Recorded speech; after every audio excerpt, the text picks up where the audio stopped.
Romains 12, verset 12.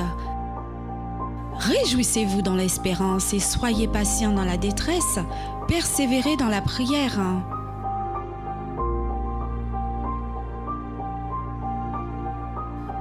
Le CNEF 972, en partenariat avec Graphe TV et Radio Évangile Martinique, présente, du 11 au 17 janvier 2021, la Semaine universelle de prière.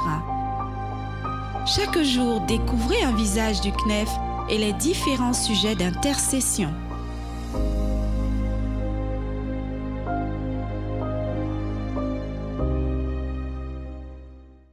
Concrètement, quelles sont les actions du CNEF? Tout d'abord, je veux saluer chacun de vous et je suis très heureux de vous retrouver dans le cadre de cette Semaine universelle de prière 2021. Alors, les grandes actions du CNEF pour les années à venir sont au nombre de 4. Il s'agira pour le CNEF d'aider les œuvres, églises et églises à porter l'Évangile dans une société en pleine mutation. 1. 2. Développer l'unité des chrétiens évangéliques de sensibilités différentes. 3. Être présent en tant qu'institution chrétienne dans la société, une société sécularisée, c'est-à-dire une société dans laquelle la place de la religion est de plus en plus restreinte. Et puis, quatrième piste d'action, faciliter les échanges sur la formation et le renouvellement des pasteurs. Je voudrais juste dire un petit mot sur chaque piste d'action. Concernant l'aide apportée aux œuvres, aux églises, à porter l'Évangile dans une société en pleine mutation, le CNEF encourage l'évangélisation et la dynamique d'implantation d'églises nouvelles. Le CNEF aussi proposera, n'est-ce pas, des réflexions sur la manière pertinente d'annoncer l'Évangile dans une société en pleine mutation. Et nous avons vu, depuis cette crise, l'utilisation du numérique se développer et de plus en plus d'églises, et elles sont nombreuses, à diffuser leur culte sur les réseaux sociaux. Concernant le développement de l'unité des églises, l'unité des chrétiens évangéliques, eh bien, il s'agit là d'encourager les jeunes à vivre une vie d'église régulière, donc aussi à leur transmettre la foi chrétienne à la nouvelle génération. Donc, travailler sur les relations intergénérationnelles. Et puis aussi développer les relations interdénominationnelles, donc des relations entre églises évangéliques de différentes sensibilités. Concernant le troisième point, la présence de l'Église dans la société sécularisée, il est important d'informer que le service pastoral du CNEF assure déjà une présence pastorale qui se développe auprès des parlementaires. Faut-il préciser, entre autres, que l'Église n'existe pas seulement lorsqu'elle est rassemblée lors du culte. Elle doit aussi demeurer une réalité tous les jours dans le quotidien, même lorsqu'elle est dispersée sur son lieu de vie. Donc, le témoignage de la vie quotidienne est important. Et puis, sur le quatrième point, faciliter les échanges sur la formation et le renouvellement des ministres du culte. Il importe aussi d'informer qu'il y a déjà des assises sur la formation, donc assises qui ont commencé pour permettre aux ministres du culte de se former. Tout de même, les thèmes qui seront approchés en 2021 sont la vocation, les relations entre les institutions et leurs bénéficiaires, la formation en cours pour les pasteurs qui exercent déjà, hein, et aussi bien pour les responsables d'assemblées cultuelles.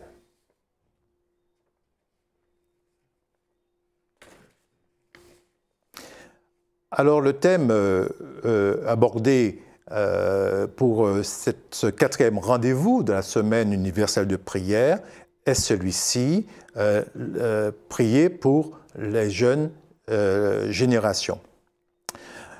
La période de crise qui sévit actuellement a fortement ébranlé tous les secteurs de nos sociétés, ainsi que ceux qui, parmi nous, sont les plus vulnérables, les personnes en situation de précarité, les personnes âgées, les malades seront durablement affaiblis. La jeunesse de nos églises est bousculée et souvent désarmée face à cette vague de turbulence et de perte de repères. Ces jeunes sont collégiens, lycéens, étudiants, jeunes professionnels, mais aussi des jeunes en apprentissage, en recherche d'emploi. Certains sont en grande précarité. Sur le territoire national, il y a également des jeunes migrants et parmi eux, des mineurs isolés. Cette période de confinement bouleverse leur quotidien et remet en cause des projets, des passions et des rêves, mais elle ne les impacte pas tous de la même manière. En effet, certains jeunes ont la possibilité d'accéder à Internet et aux réseaux sociaux pour le suivi de la scolarité et le maintien des liens sociaux. Ils ont à leur côté des parents capables de les accompagner et disposent d'un cadre de vie qui leur permet de bénéficier d'un espace personnel. Mais pour d'autres jeunes, ils n'ont pas ces mêmes moyens. Ainsi, la fermeture des établissements scolaires et des autres lieux de socialisation a renvoyé chacun à sa condition et a donc creusé les inégalités. Certains étudiants s'interrogent sur leur avenir. Ils ont été confinés dans leur chambre ou dans leur colocation et souvent privés de ces petits boulots bien utiles pour financer leurs études. N'oublions pas les jeunes en précarité qui ont eu du mal à rejoindre les services sociaux impactés eux-mêmes par le confinement. Mais si de belles choses ont été vécues par certains jeunes qui sont allés proposer leurs services aux personnes soignantes dans les hôpitaux, par exemple, afin qu'ils soient pleinement au service des malades. D'autres se sont mis au service des personnes vulnérables pour leur faire leur commission, briser leur isolement, en prenant régulièrement de leurs nouvelles par téléphone, ou d'autres encore se sont impliqués pour transposer les cultes en ligne. La communion fraternelle a cependant été fortement malmenée avec tout ce que cela englobe comme enjeu, unité intergénérationnelle et enseignement biblique. Dans le flot d'informations qui focalise l'attention sur la COVID-19, plusieurs enjeux semblent encore présents. Une obsession, par exemple, de l'hypothèse de la conspiration. Oui, les complots existent, mais un des pièges flagrants qui capte l'attention de la jeunesse est la fascination de comprendre en détail le jeu de l'ennemi et de le dénoncer sans apporter la solution en Christ. Les interrogations des jeunes sur leur devenir professionnel, les troubles de l'attention dus aux écrans. La troisième vague est qualifiée de dépressive par des pédopsychiatres. Nous devons, par conséquent, prendre soin des jeunes et soutenir nos jeunes au sein de la crise. Comment? En les aidant à grandir dans le discernement du mal et du bien, afin de les équiper en foi, en espérance, en amour. Aussi en prenant le temps de les écouter, écouter leur appréhension, leurs préoccupations, écouter et voir ce qu'ils vivent. Entre autres, en les formant comme disciples de Christ, mais aussi et surtout en priant régulièrement pour eux. Voici l'assurance que nous donne la parole de Dieu en Ecclésiaste chapitre 3, verset 11. Eh bien, Dieu fait toutes choses bonnes en son temps. Même, il a mis dans le cœur de l'homme la pensée de l'éternité, bien que l'homme ne puisse pas saisir l'œuvre que Dieu fait du commencement jusqu'à la fin. Alors, voici quelques sujets de prière que nous vous proposons. Tout d'abord, nous pouvons abonder en remerciements pour les opportunités de service de nombreux jeunes dans nos églises, créées par la numérisation de nos pratiques et des cultes.